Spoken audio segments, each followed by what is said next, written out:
L'istanza in tribunale è stata presentata. Parte da Venezia la prima class action italiana contro la Volkswagen, il colosso tedesco dell'auto coinvolto nello scandalo emissioni. Il gruppo, con sede italiana a Verona, dovrà presentarsi davanti al giudice il prossimo 11 febbraio. Già interessate 250 persone.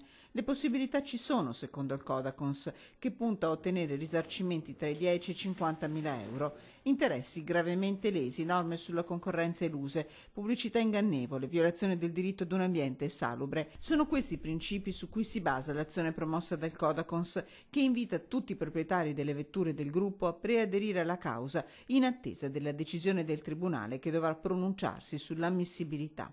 Intanto resta caldo il fronte bancario, dove si stanno attivando numerose associazioni a tutela dei consumatori. Si terrà tra 24 ore il primo appuntamento nella sede mestrina dell'Adico, dove continuano ad arrivare richieste di aiuto da parte di piccoli risparmiatori che hanno visto i loro risparmi azzerati, travolti dallo scandalo popolare di Vicenza e Veneto Banca.